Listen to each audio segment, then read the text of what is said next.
A este es su programa que dice la Biblia. Una pregunta, ya que está aquí mi hermano Ángel, también a quien le doy la bienvenida en el nombre de Jesús, esperando que Dios prospere su camino y todo lo que haga, que sea en el nombre de Jesús y que sea con amor para el Señor.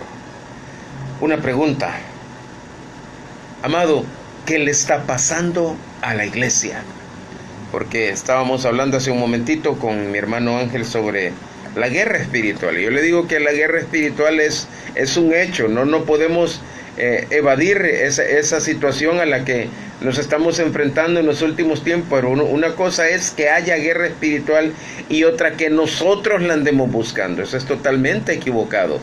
Pero en pregunta, porque ese es el tema que vamos a desarrollar en esta mañana, siempre en la secuencia de nuestro estudio de Primera de Juan, amado hermano, ¿qué le pasa a la iglesia el día de hoy? ¿Por qué se ha alejado tanto de la verdad de Dios?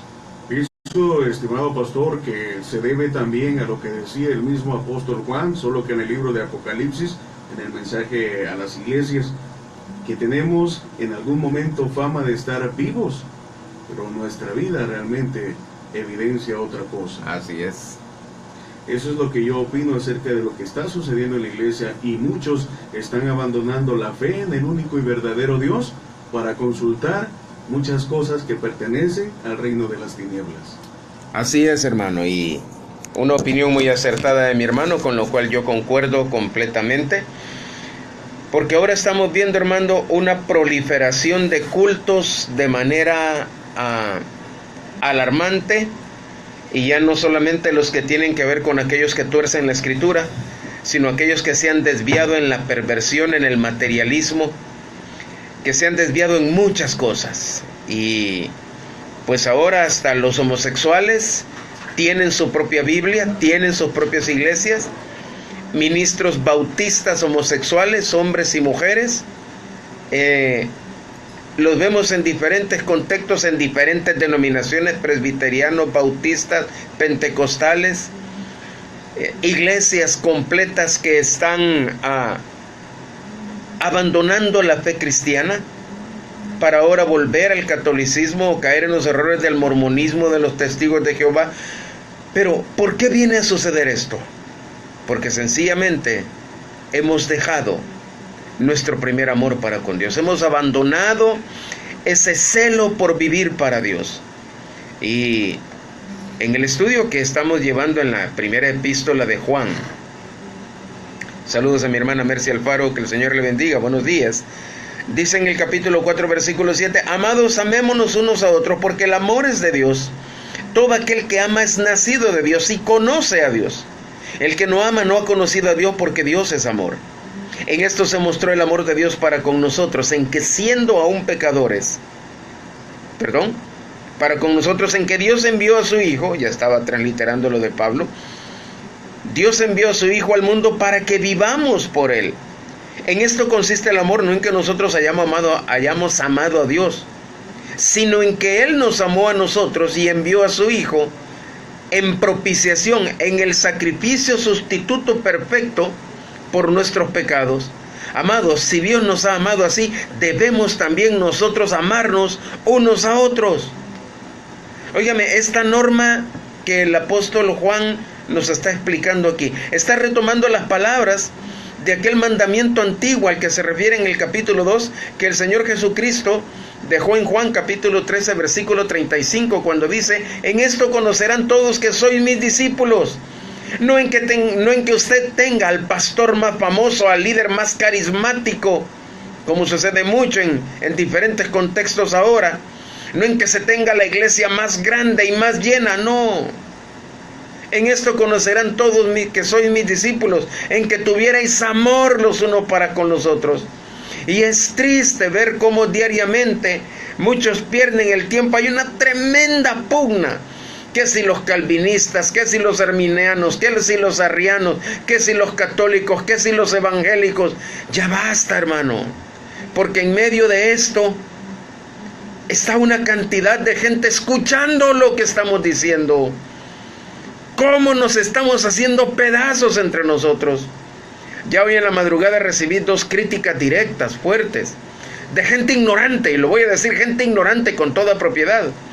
Porque el día de ayer en la noche, perdón, ya estoy como aquel.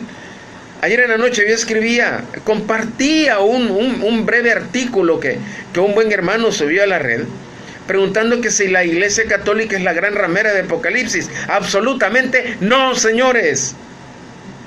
Y quien diga esto es un ignorante, muestra una crasa ignorancia de la Escritura. La que se comporta ahora como la gran ramera es la iglesia evangélica que se ha apartado de la fe, la iglesia profesante. La gran ramera es un cúmulo de la iglesia al final de los tiempos. Y muchos porque ven el púrpura y el escarlata, son los colores de la Iglesia Católica. No, señores, no seamos ignorantes, por favor. Porque ahí dentro de esa congregación hay mucha gente que está experimentando un verdadero cambio de vida. Óigame, si la Iglesia Católica es la gran ramera, ¿por qué muchas iglesias evangélicas están volviendo a ellos? ¿Por qué? ¿Sabe por qué? Porque el testimonio que debió haber mantenido durante mucho tiempo la iglesia evangélica lo ha perdido. Porque ahora se han desviado en la perversión, en el vicio, en la inmoralidad, en el lujo exacerbado. Porque ahora se muestran peor que inconversos en la calle. ¿Qué te pasa, iglesia? ¡Despierta! Ese es el título de mi pequeña disertación en esta mañana, y saludo a todos mis buenos amigos católicos que se van a sintonizar y los que ya están con nosotros, hermanos cristianos también. Es que de esto necesitamos hablar, señores. Ya basta de tener a la congregación, a la gente dormida, hablándole de un estilo de vida que solo el pastor tiene y las ovejas languideciendo, ¿sabe?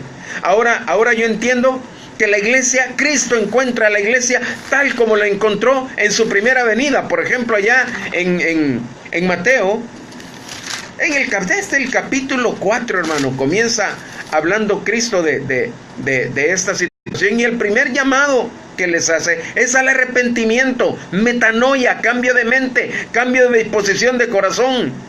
Porque eso es lo que menos se ve en muchas iglesias que se tildan de ser evangélicas. Y dice en el 4:23, y recorrió Jesús toda Galilea, enseñando en las sinagogas de ellos y predicando el evangelio del reino. El evangelio de Dios, por Dios santo, no el evangelio del pastor, no el evangelio de la denominación. Y predicando el evangelio del reino y sanando toda enfermedad y toda dolencia. Allá en el capítulo 9, Mateo vuelve a decir, fíjese bien, en Mateo capítulo 9, en el versículo 35 dice, otra vez, recorría Jesús todas las ciudades y aldeas, enseñando en las sinagogas de ellos y predicando el reino y sanando toda enfermedad y toda dolencia del pueblo. Y mire lo que dice el 36.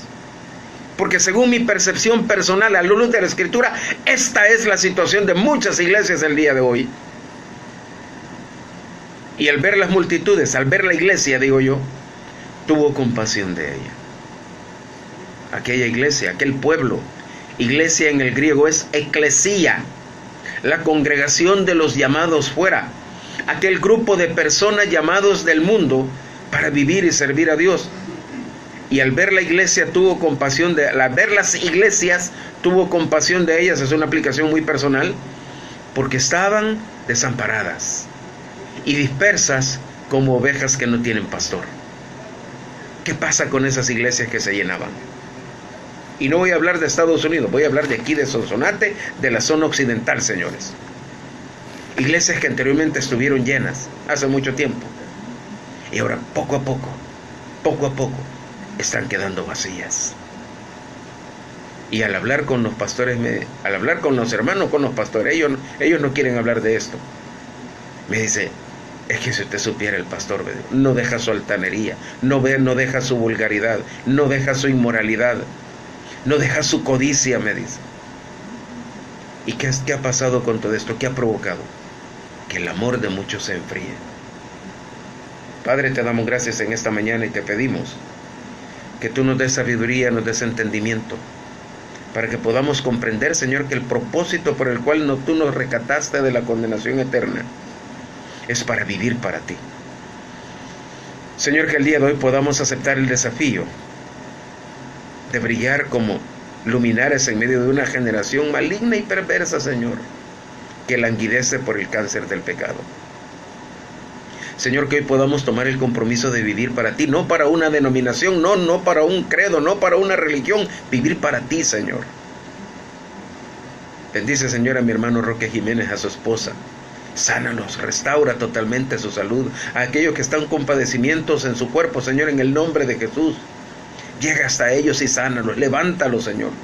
Glorifícate, Señor, como lo hiciste muchas veces cuando estuviste aquí en la tierra. Glorifícate en los que están enfermos. Señor, provee para aquellos que tienen necesidades económicas, que tienen necesidad de un trabajo para llevar sustento a sus hogares. Señor, bendice a todo el gremio médico, de los cristianos y no cristianos. Bendice tus manos, dales inteligencia, Señor. Dale sabiduría para saber tratar con las dolencias humanas también. Pero que cada uno de ellos pueda tener un encuentro personal contigo, personalmente contigo, Jesús, y puedan aceptar también el llamamiento a vivir para ti, el llamamiento a la salvación. Oro por este pueblo del Salvador, Señor, en el nombre de Jesús, que no caiga en las garras del diablo. Padre, perdónanos, Padre, porque como decían tus profetas y tus hombres en la Escritura, nos hemos apartado de ti, no hemos guardado tus mandamientos, nos hemos desviado en el camino del mal. Señor, no permitas que esta nación del Salvador caiga en las manos del satanismo, caiga en las manos de un satanista. Danos la oportunidad, Señor, de retomar de nuevo y volver al camino. Bendice a cada uno de mis hermanos que ya está sintonizando esto. Pero también, Padre, que el día de hoy tengamos en el corazón la intención y el deseo de glorificarte solamente a ti. En el nombre de Cristo te damos gracias, Padre. Amén y amén. ¿Qué te pasa, iglesia? Despierta. En esta primera epístola de Juan, en la semana anterior no estuve aquí por algunas razones, pero aquí estamos de nuevo para quienes no me habían visto. Como decía ya en el programa, yo no estaba muerto, andaba de parranda. No, yo no andaba de parranda, estaba un poquito quebrantado. Juan en su epístola nos muestra que hay 3 pruebas que demuestran lo genuino del cristianismo. ¿Quién verdaderamente se declara cristiano? En primer lugar, habla de la prueba de la fe. En el capítulo 4, versículo 2 de primera de Juan dice: en esto conoced el Espíritu de Dios. Todo espíritu que confiesa que Jesucristo ha venido en carne es de Dios. Pero la palabra fe, pistis, cuando extendemos un poquito más su significado, significa también fidelidad. La fe no solamente es creer, confiar en Dios. La fe también, por un lado, fe en el corazón para creer en el Dios soberano y en Jesucristo su Hijo como Señor y Salvador. En la parte humana, fe como fidelidad hacia Dios y su palabra. Así es que en primer lugar está la prueba de la fe.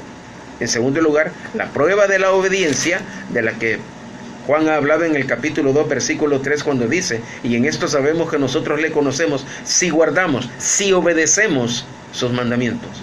Y en tercer lugar, la prueba del amor, que es la que menciona en el capítulo 4, versículo 20, cuando dice: si alguno dice, si usted se cree muy religioso, si usted se declara cristiano o católico, si usted quiere, si alguno dice yo amo a Dios y aborrece a su hermano, es mentiroso. Es que en aquellos que verdaderamente hemos nacido de nuevo, confesamos a Jesús como nuestro Salvador y nuestro Señor. Si alguno dice yo amo a Dios y aborrece a su hermano, el tal es mentiroso. Pues el que no ama a su hermano, ¿a quién ha visto? ¿Cómo va a amar a Dios a quien no ha visto? Así es que aquí Juan nos ha mostrado, nos ha enseñado de manera sencilla pero clara las 3 pruebas del verdadero cristianismo. Estas mismas cosas también se afirman negativamente. ¿Por qué? Aquel que profesa ser cristiano, pero no pasa la prueba de la fe, la prueba de la obediencia y la prueba del amor, es un mentiroso, dice la Escritura. Juan resume las 3 pruebas allá en el capítulo 5, versículos 1 al 5. Présteme atención, por favor, se lo voy a leer. Cuando dice: todo aquel que cree que Jesús es el Cristo es nacido de Dios. Y todo aquel que ama al que engendró, ama también al que ha sido engendrado por él.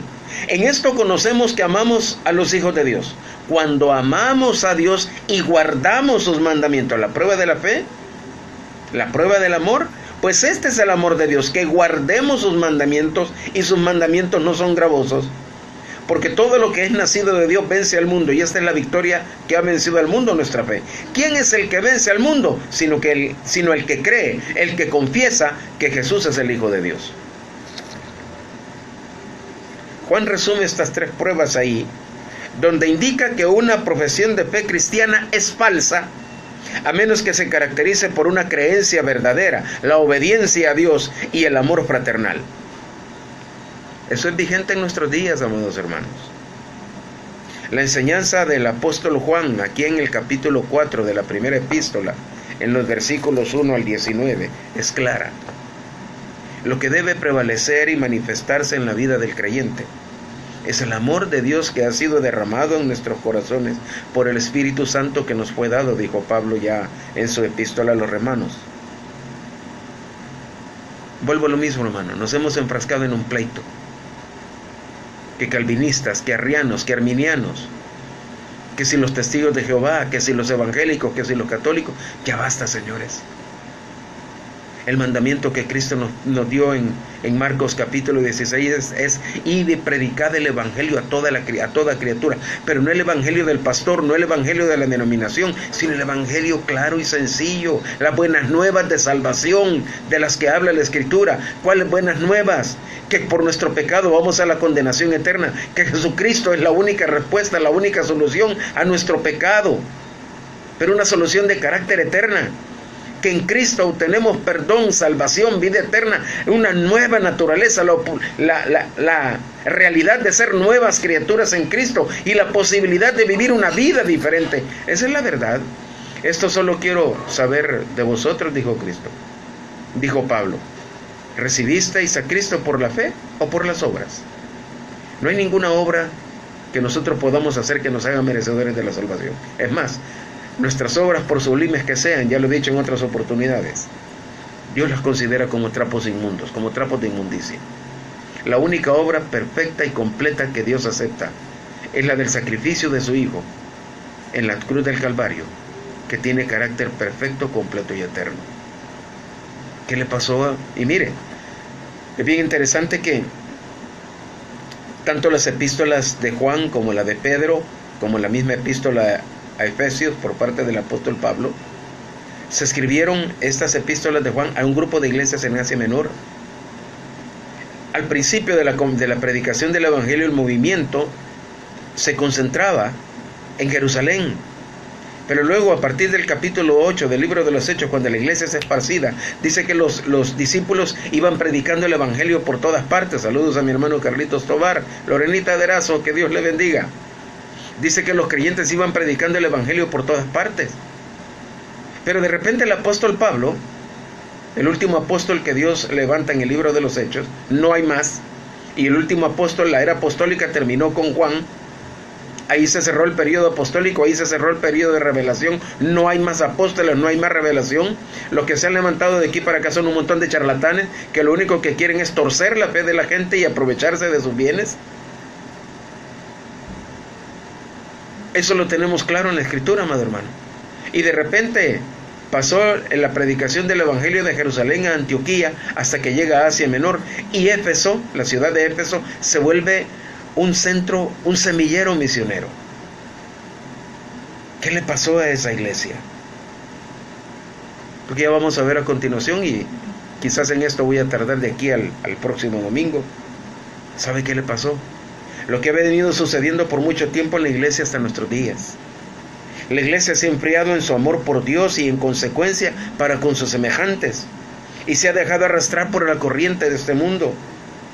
El contexto del mensaje, del discurso de Cristo en el Monte de los Olivos, en Mateo capítulo 24, versículos 4 al 14, vemos la aparición al final de los tiempos de los falsos maestros, la falsa doctrina, la violencia y la maldad que traerían como resultado directo que la gente perdiera la sensibilidad humana, el afecto natural, dice el apóstol Pablo en Romanos, y en consecuencia el amor a Dios y hacia los demás.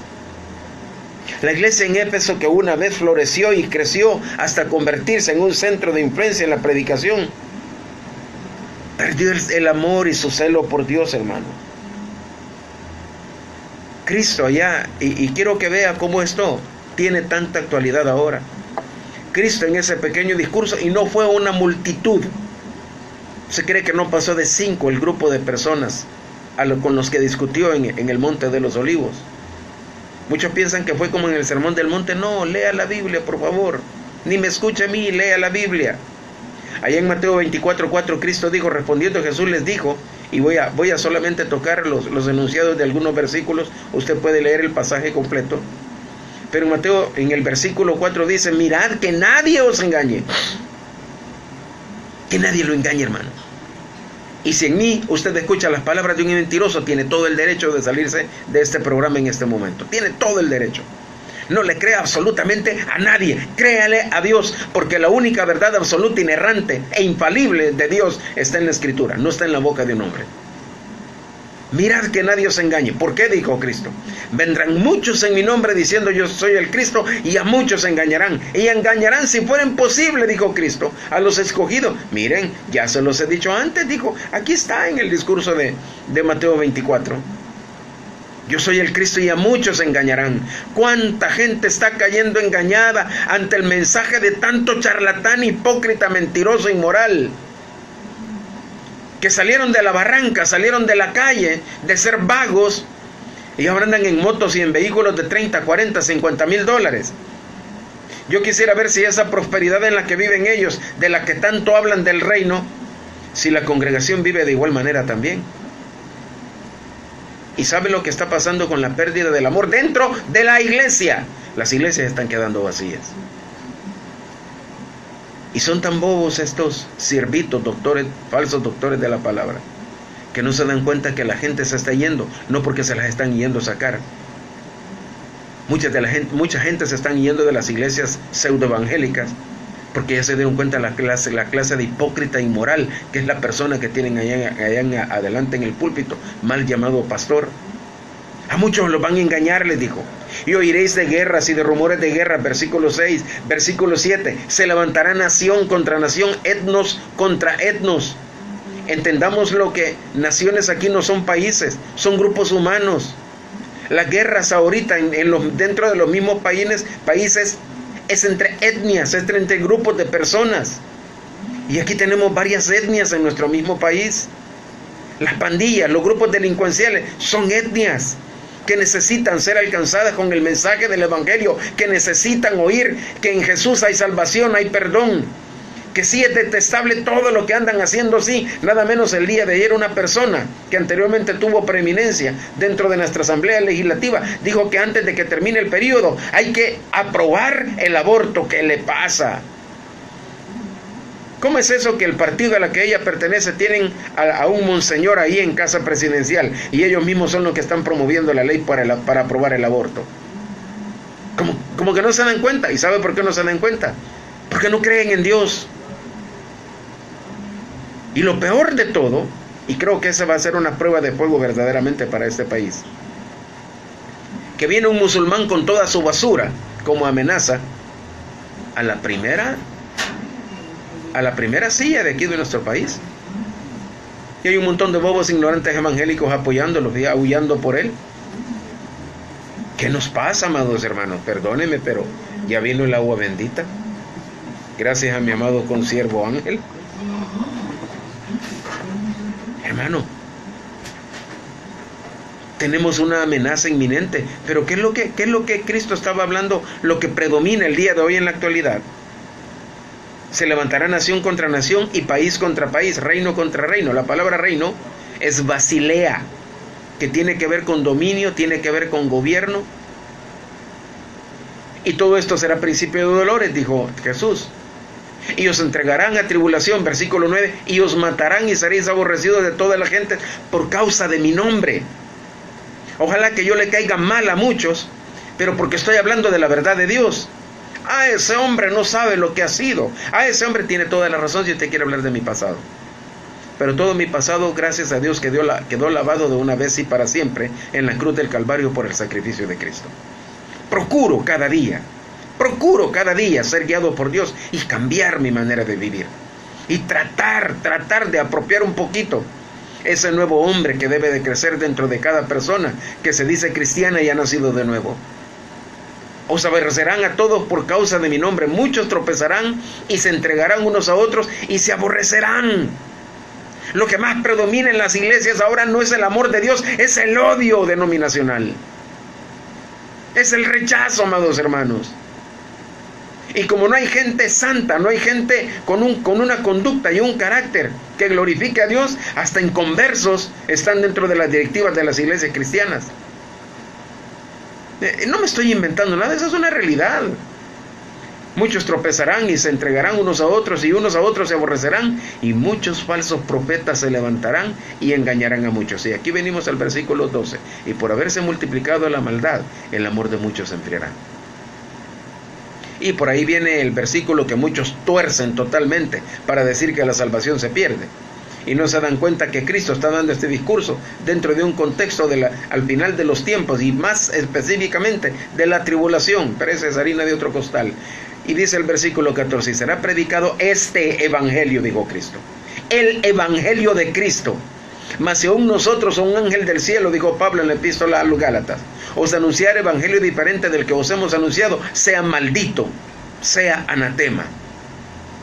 Y será predicado este evangelio del reino en todo el mundo conocido. Eicumene es la palabra, no es cosmos, perdón. Para testimonio a todas las etnias, todos los etnos, a todos los grupos humanos. Y entonces vendrá el fin. Por eso es que es necesario predicar el evangelio de Cristo. No dejar de hacerlo en cuanto tengamos oportunidad.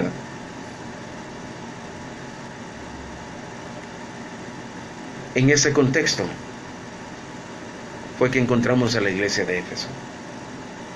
La iglesia de Éfeso fue reconocida por su influencia que tuvo en el primer siglo.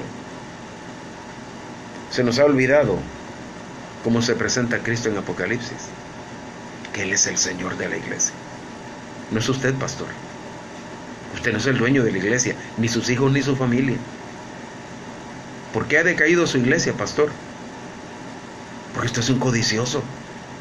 Porque usted se ha robado los dineros de la iglesia. Porque usted ha tomado a las hembras de la iglesia como su harén. Porque usted le está queriendo legar la iglesia a sus hijos, aunque sean perversos e inmorales como los hijos de Elí en el Antiguo Testamento. Porque usted se ha querido levantar para establecer su propia doctrina. El Señor de la iglesia, el dueño de la iglesia, se llama Jesucristo. Y la doctrina de la iglesia se establece no en base a su palabra, sino en base a la palabra de Dios. No se equivoque. Por eso es que su iglesia está quedando vacía. Por eso es que muchas iglesias están. Y lo peor de todo, que las ovejas ahorita andan bajando como ovejas sin pastor. Lo mismo le sucedió a Israel. Cayeron en el enriquecimiento, en la perversidad, en la inmoralidad. Y por eso Dios cerró el periodo profético por 400 años. Desde el último profeta, que fue Malaquías, hasta el aparecimiento de Juan el Bautista, fueron 400 años en que no hubo sacrificio, no hubo profecía, no hubo revelación. Habacuc fue el que dijo que vendría un tiempo en el cual la gente tendría sed y no de agua, tendría hambre de pan, sino de oír la palabra de Dios. Bendiciones a mi hermana Susi. Que Dios bendiga a esta doncella y derrame toda gracia y gloria en su vida también. Señores, quien tiene derecho, gobierno y mando sobre la iglesia es Jesús.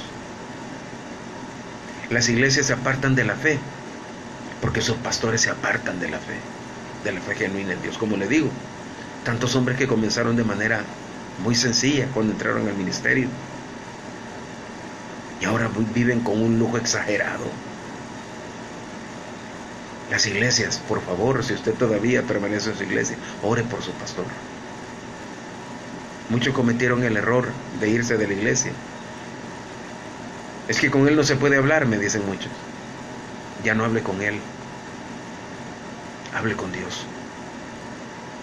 Porque si ese hombre es de Dios, Dios lo va a quebrantar. Se lo va a dar con todo. Ore para que Dios trate con él. Pero no para que Dios se lo acabe, para que Dios lo restaure. Porque si verdaderamente es un siervo de Cristo, va a volver al camino. Deje que Dios trate con él. Pero usted sigue con sus ojos y su confianza puesta en Jesús. Ore para que su pastor y sus líderes sean obedientes a la palabra, aunque ahorita anden perdidos en lo que sea. Mire, es que es posible, amado hermano, estar involucrado en actividades que no nos quede tiempo para tener comunión con Dios. Pausa.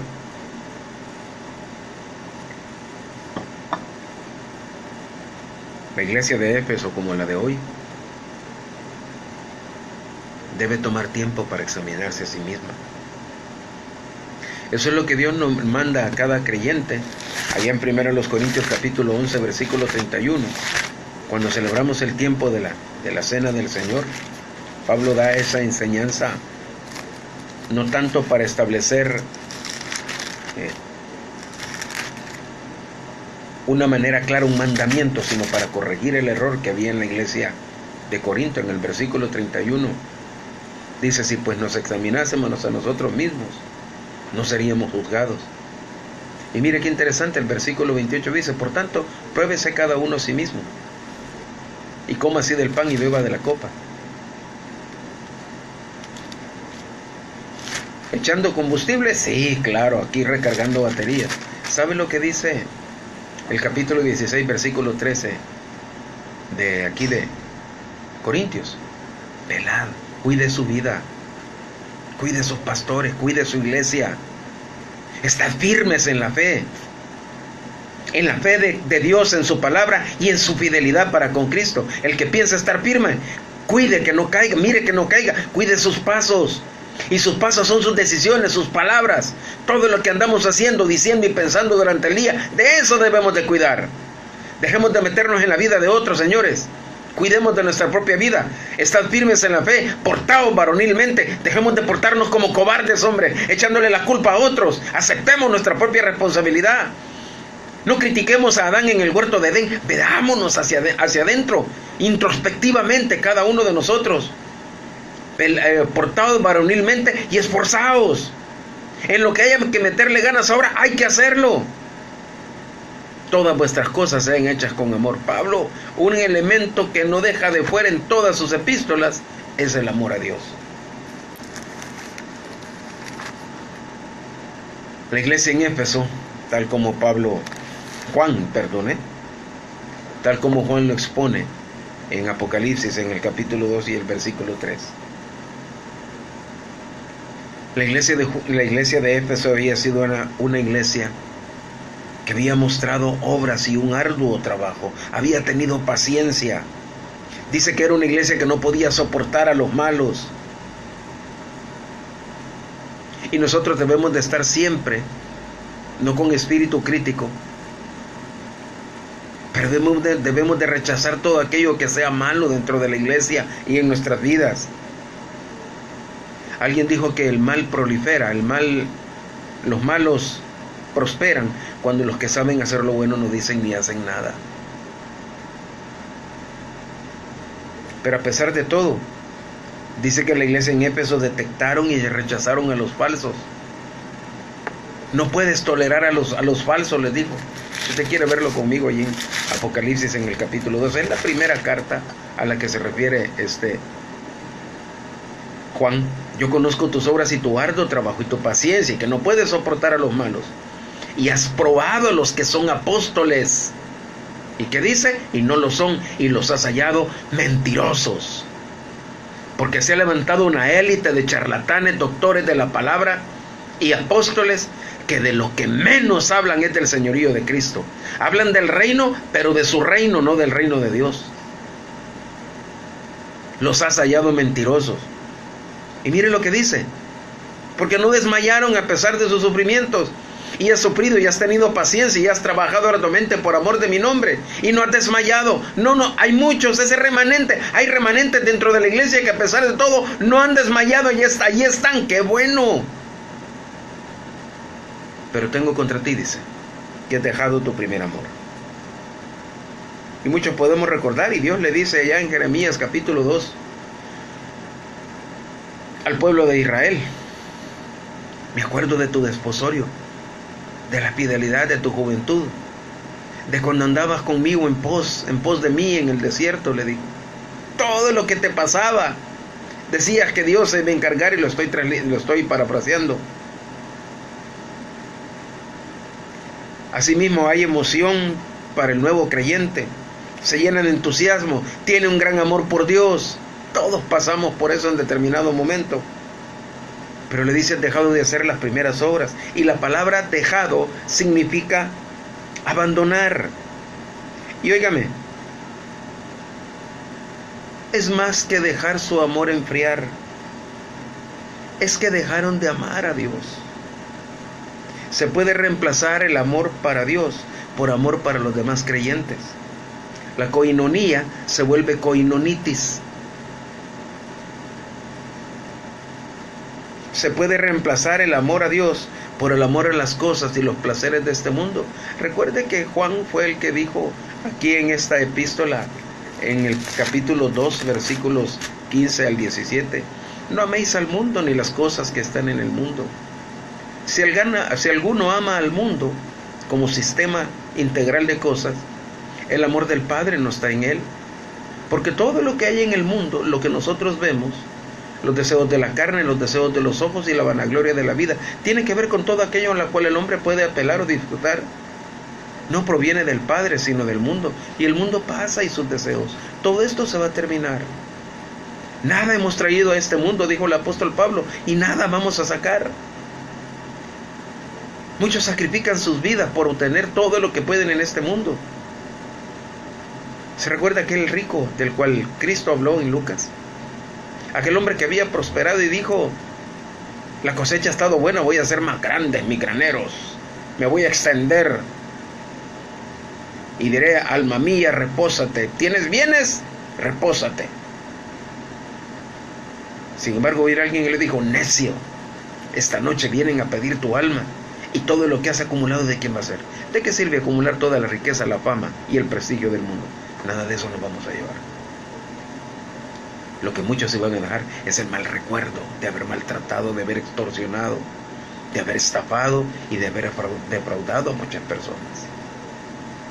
Se puede reemplazar el amor para Dios por el amor por el hombre, el antropocentrismo. De vez en cuando en la iglesia y nosotros debemos mirar para atrás y recordar si esa es nuestra situación, si nuestro amor, nuestro celo por Dios se ha enfriado, de dónde hemos caído. Y ver que nuestra mayor gloria ya quedó atrás. Esto es la triste realidad de muchas iglesias. Y es cuando miramos hacia atrás, señores, incluso cuando digo atrás el día de ayer, que encontramos la razón por la cual debemos de arrepentirnos. Arrepentimiento, metanoia, cambio de mente, cambio de disposición de corazón, que lleva consigo un cambio de conducta, un cambio de trato. Muchos se creen religiosos, y de eso es claro. Mire, de esto habla tanto la Escritura, pero allá en Santiago, en el capítulo 1, versículo 15, Santiago lo puso de esta manera. Versículo 26, disculpe. ¿Usted que se cree religioso? Pastor, creyente, católico, quien quiera que usted sea. Si usted se cree religioso entre vosotros y no refrena su lengua con el chambre, la calumnia, la maledicencia, la vulgaridad, la religión del tal es vana. ¿Qué dice? Y no refrena su lengua, sino que engaña su corazón, la religión del tal es vana. Si alguno dice yo creo en Dios y no guarda sus mandamientos, el tal es mentiroso, dice.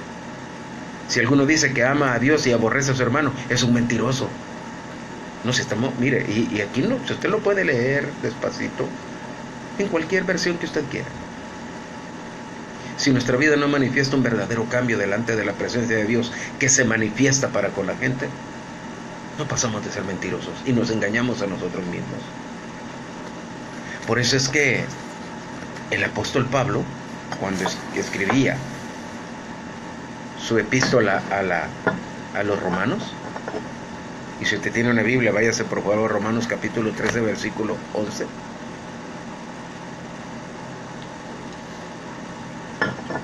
Qué delicioso, mi agua bendita, algo que no debe de faltar en su mesa, valga el comentario. Romanos capítulo 13, versículos 11 en adelante dice lo siguiente. Escuchen, amados amigos y hermanos. No vienen tiempos mejores para este país y el mundo, vienen tiempos peores.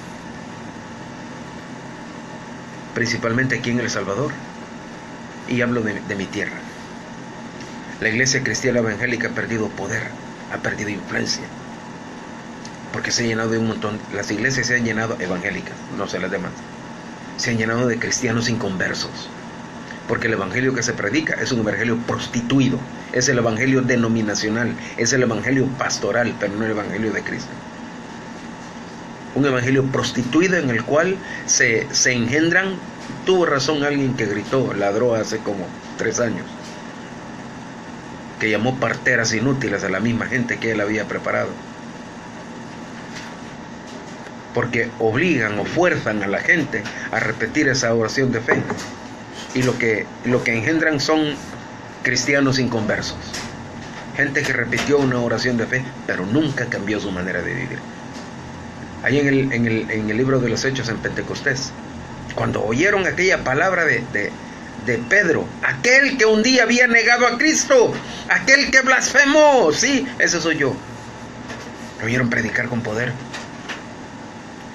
Y le preguntaron a Pedro, señores, ¿qué haremos? Repitan conmigo esta oración de fe, ¿verdad que no? Arrepentíos, dijo, y creed en el Señor Jesucristo. Pedro no dijo repitan esta oración de fe. Pedro, como Jesús, dijo, arrepiéntanse. La gente quiere ser entretenida. La gente quiere ser estimulada en su codicia. La gente quiere ser alcahueteada en su inmoralidad. Pero la gente no quiere cambiar su manera de vivir. Esa es la realidad. Y por eso Pablo, cuando escribe esta epístola a los romanos, dice, y esto conociendo el tiempo, que ya es ya hora de levantarnos del sueño, porque ahora está más cerca de nosotros nuestra salvación que cuando creímos. Tristemente, anoche leía yo un artículo que subió cierto grupo religioso que no cree en el arrebatamiento, sino que y lástima que la mayor parte de su doctrina, esta gente la basa solamente en pura teología humana, por lo que se escribió hace mucho tiempo, y toda su teología la basan solamente en tradiciones, costumbres y leyendas, si usted quiere. Y hablan del rapto como un anodadamiento, como un éxtasis, pero que la Biblia no habla del rapto. Yo digo, ¿y qué Biblia leen? Porque desde Mateo capítulo 24, donde Cristo pone una ilustración, algunos han llamado ahí de lo que es el rapto. 2 estarán en el campo, uno será tomado y el otro será dejado. 2 estarán en la casa, dice, una estará, no me acuerdo qué, trabajando, una será tomada, la otra será dejada. Y usted puede ver que a partir de Romanos, el apóstol Pablo, tanto en Romanos como en Primera a los Tesalonicenses, como en Segunda de Pedro, en diferentes contextos, en Tito, habla de la manifestación gloriosa de nuestro Señor Jesucristo. La Biblia habla del rapto, dice, ahora está más cerca de nosotros nuestra salvación. ¿Cuál? La glorificación. Entonces Dios se equivocó cuando dijo que nuestra ciudadanía, no está en la tierra sino en el cielo, de donde esperamos también al Salvador, el Señor Jesucristo, el cual transformará el cuerpo de la gloria nuestra para que sea semejante al cuerpo de la gloria suya. ¿Quién se equivocó? ¿O se equivocó Dios o se han equivocado los hombres? Porque Dios es el único que tiene carácter infalible e inerrante en todo lo que dice y hace. Ahora está más cerca de nosotros nuestra salvación. El Señor no retarda su promesa, según algunos la tienen por tardanza, dijo el apóstol Pedro, sino que es paciente para con usted, querido amigo. Sino que es paciente para usted y para conmigo, querido hermano. Para que el inconverso entienda que no es en la religión donde va a encontrar la satisfacción de su alma, es en la persona de Jesucristo, es en la verdad que Él ha dejado revelada en su palabra. Y para usted, amado hermano, y a mí, hermano también que me escucha, para que nosotros nos arrepintamos y cambiemos de una vez por todas nuestra manera de vivir. Pablo dice, ya es hora, Señor, y ya va a ver a lo que se refiere. La noche está avanzada, el tiempo viene avanzando. Dios no retarda su promesa. sino que es paciente para con todos, no queriendo que ninguno se pierda, sino que todos procedan al arrepentimiento. La noche está avanzada y se acerca el día. ¿Cuál? El día de Cristo. Desechemos pues las obras de las tinieblas y vistámonos las armas de la luz.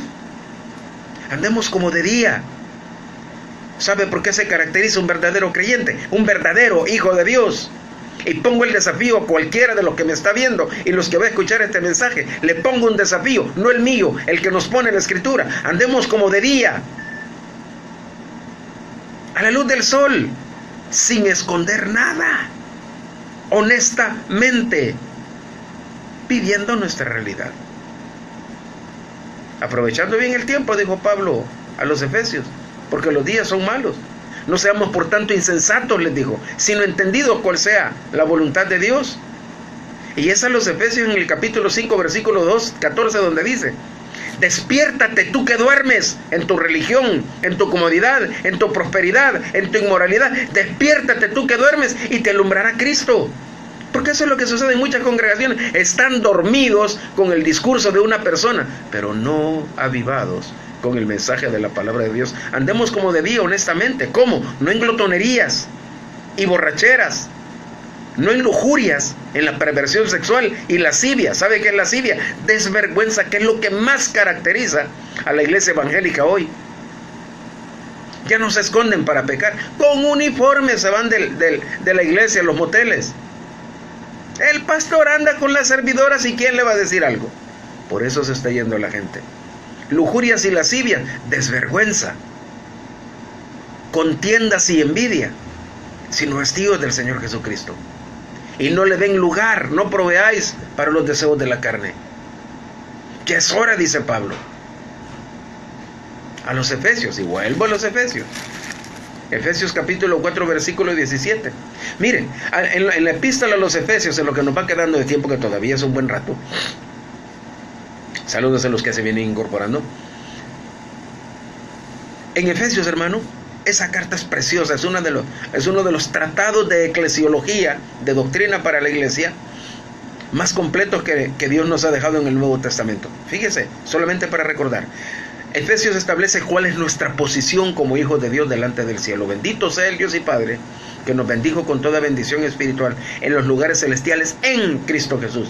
Dice 29 veces en la epístola a los Efesios que nuestra posición, la del creyente, la del verdadero hijo de Dios, la del que ha nacido de nuevo, es en Cristo. Ya no soy más de este mundo, dice el himno, soy del reino celestial. Así es.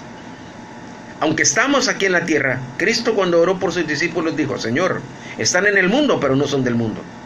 No ruego que los quites del mundo, sino que los guardes del mal.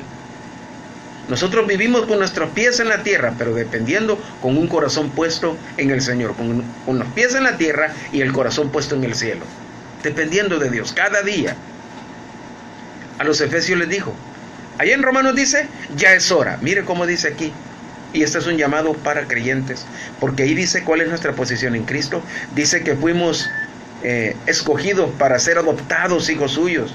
A nosotros que estábamos sin esperanza y sin Dios en el mundo, dice en el capítulo 2, versículo 12, siempre de Efesios.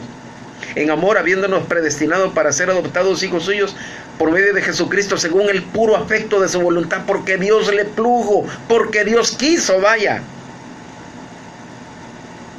Según el puro afecto de su voluntad. Y dice que nosotros, habiendo sido perdonados y rescatados de nuestra vana manera de vivir, juntamente con Cristo nos resucitó y nos ha sentado en lugares celestiales a la diestra de Cristo Jesús, para mostrar en nosotros las abundantes riquezas de su gracia. No tenemos por qué envidiarle absolutamente nada a nadie. Que los demás tengan lo que quieran, bendito sea Dios, dependiendo de nuestra fidelidad. Es lo que tenemos cada uno de nosotros. Y si estamos cosechando consecuencias de nuestro mal vivir, quiero que sepa que también en Cristo para eso tiene una salida para todos nosotros. Pero aquí les dice a estos hermanos, y mire qué precioso. Y de esto estaba hablando yo. Comenzamos a hablar en la iglesia en Santo Domingo de Guzmán. Saludos a mi consiervo amado, pastor Leonardo Ernesto Torres Musto, que está muy afectado de su salud. Estábamos hablando de esto. Y apenas comenzamos a tocar la primera parte del discurso. Y si usted quiere, le invito los lunes a partir de las 6:30 de la tarde en adelante. Allá en Santo Domingo estamos siguiendo vía Facebook una secuencia de un estudio hablando siempre de la sabiduría, de la inteligencia, del conocimiento de Dios. Aquí en esta epístola a los Efesios, el apóstol Pablo hace 2 oraciones. Una, para que los ojos de los creyentes, los ojos espirituales de los creyentes fueran alumbrados, para que entendieran cuál es la esperanza del llamamiento de Dios, cuál es la esperanza del propósito de Dios para nosotros hoy. Pero en el capítulo 3 el apóstol Pablo ora para que los creyentes sean fortalecidos en el hombre interior, para que puedan disfrutar de toda la plenitud de Dios. Que dejamos de creer en Dios solamente cuando estamos en necesidad, cuando estamos en enfermedad. Que podamos disfrutar de la plenitud de Dios, de saber que Dios tiene el completo control de nuestras vidas, en las buenas, en las malas y en las peores, amados hermanos. La solución para todas las situaciones de nuestra vida no está en una iglesia, no está en una religión, está en Cristo, y la respuesta para nuestra vida está en la palabra de Dios. Así de sencillo. Esto pues digo y requiero en el Señor, dice en el capítulo 4, versículo 17, y se lo está diciendo a cristianos, y se lo está diciendo a pastores, si me están escuchando. Yo sé que están escuchando, y yo sé que lo van a escuchar también. Por eso estoy subiendo mis mensajes, estoy subiendo estos pequeños estudios a la página en YouTube. Ahí usted lo puede encontrar. Ministerio Vino Nuevo Pastor Hugo Medrano. Ahí los estoy subiendo. Y este mensaje le prometo que hoy por la tarde ya va a estar ahí arriba. A la iglesia, a los pastores, a la congregación. El apóstol Pablo les dice: esto pues digo y requiero en el Señor, que ya no, señores, ya basta. En Tito capítulo 3, versículos 11 al 14, el apóstol Pablo dice: porque la gracia de Dios se ha manifestado para salvación a todos los hombres, enseñándonos que, y ahí pongo yo 2 puntos, renunciando a la impiedad y a los deseos mundanos, todas esas cosas en las que muchos andamos metidos, renunciando a la impiedad y a los deseos mundanos, vivamos hoy en este siglo sobria, justa y piadosamente, aguardando la esperanza bienaventurada y la manifestación gloriosa de nuestro Señor Jesucristo. ¿Qué hubo? Si usted quiere, por eso le están quedando las citas ahí en la grabación. Esto pues digo y requiero en el Señor, que ya no andéis como los otros gentiles, que andan en la vanidad de su mente, perdidos solamente en las delicias de este mundo, y hemos abandonado completamente la vida de Dios. Tienen el entendimiento entenebrecido, ajenos de la vida de Dios por la ignorancia que en ellos hay, porque hay dureza en el corazón, los cuales después de que perdieron toda sensibilidad se entregaron a la lascivia para cometer con obediencia toda clase de impureza sinvergüenzada. Pero dice Pablo: mas vosotros no habéis aprendido hacia Cristo. En Cristo tenemos un ejemplo perfecto de bondad, de mansedumbre, de santidad. No tenemos un sumo sacerdote que no pueda compadecerse de nuestras debilidades. Necesitamos, por tanto, el día de hoy restaurar nuestro compromiso, nuestra comunión con Dios. Necesitamos tomar la decisión de vivir en una vida de obediencia para con Dios. Continuamos el próximo domingo. Esto no se ha terminado, esto apenas comienza. ¿Qué te pasa, iglesia? Despierta. Ya es hora. Ya no, dice Pablo. Aquí vamos a arrancar el próximo domingo. Ya no. No puede ser que nos estemos persinando en la iglesia los días de misa o de culto. Estemos yendo a la iglesia y después vamos a andar viviendo peor que un demonio. No puede ser. Dios tiene cosas, dice que Dios tiene cosas mejores para nosotros. Esas son las cosas que debemos buscar. ¿Dónde están? En la Escritura. Padre, te damos infinitas gracias en esta mañana. Gracias, Señor, por este tiempo que nos diste en tu palabra. Pedimos en el nombre de Jesús que tú bendigas, Señor, a todos y cada uno de los que estuvieron en contacto con este mensaje. Bendice a cada uno de mis hermanos, Señor. Que tu gracia, tu paz se derrame sobre cada corazón. En el nombre de Jesús te lo pedimos y te lo suplicamos. Amados amigos y hermanos, hasta aquí llegamos. Que tengan un buen día. Que el Señor les bendiga.